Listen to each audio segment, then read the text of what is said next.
So how can you buy a house in King County for about 13% less? And I'll tell you, I pulled some very interesting data. And my theory was that the market goes up from January to June in a very regular manner every year. And so I call this King County intra-year appreciation. And we did this based on average price per square foot. And this is fascinating. And I was very happy to see, because I just assumed every year it goes up in January. And I always talk about this in April, May, June, right? With May, June kind of being the height of the market some years. Some years it's more like July or August. But I see this sort of a regular thing between January and June. January is a December negotiation, right? So these are not January negotiations in most cases. They're December negotiations. So that's when the market really is, it's the lowest. In January, to be fair, it starts to take off. Usually the second, third week of January. Most years for me, it's been like January, the third week. Last year, it was essentially the first week in January, and that was it. You wanted to make an offer on a house, you were competing at that point if it was a decent home. So January, usually I see the market kind of take off. And then February, March, April, May, same thing, just keeps going. And by June, you figure there's probably a good amount of appreciation in there. I was just curious as to what that average was. So, I mean, how much can a buyer just bake in the cake and say, I'm going to pay this much more in June? And I can answer that question for you guys. Over the past 12 years in King County, and this is dramatic, it's 12.7% more you'll pay in June versus if you purchase in December. And actually, that June would be a May negotiation. So if you buy in May versus December, you're going to pay 12.7% more. Isn't that remarkable? I think it is. 8 out of the last 12 years, the rate of appreciation has been 13% or more. So there was only 4 years that was less than 13% from December to May, right? So January closings to June closings. I got to tell you, you can almost count on the fact that you're going to pay that much more if you wait. And in many, many cases, 8 out of 12 cases, it was more than 13%. There were many years it was 16%. So 15, I think there was 3 or 4 years it was 15, 16% more in May, right? May negotiations. So how can you save? You buy in December. I'm telling my buyers this right now. This is a good time.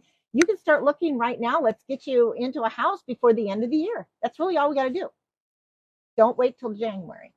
But the prices naturally have come down since, over the last few months in King County and Snohomish County. And so you are going to be paying less because the houses should be listed for less than the peak of the market at this point. So you'll still be saving some. Now, if they've been on the market, 2, 3, 4 weeks, we can really start to negotiate price and possibly get a 2-1 buy down from the seller. Make sure that we have an inspection, or we can negotiate things on the inspection. It's just a lot more normal negotiation this time of year. If you wait till January, all bets are off. Yeah, so you could start looking. You could literally start looking, September, October, kind of get familiar with the market. If something strikes your fancy, go ahead and make an offer on it. You're still not going to be paying the top prices for the year. You will get a better value in November, December. What happens the next year is, so prices go up in spring, and then we level out, and then we come back some in fall. So not usually as dramatically as we did last year, because year over year, we usually go up. So you're not going to see as much downturn in the fall as you're going to see upswing in the spring. So you're going to save a little bit of money going into fall. But if you don't jump on that fall, winter, up until January 1st, then you're going to start to see that sharp upturn.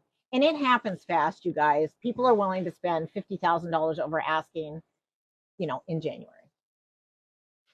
That's crazy. I mean, it happens. And that's just, if you're competing, it's a house you like. There's not very many houses that come on the market in January, February, March. You're gonna say, listen, I'm gonna buy myself this house because I like this house. It's in the right neighborhood, and I need somewhere to live for me and my children. And that's what somebody will tell their agent. I am okay with buying into the market $50,000 over.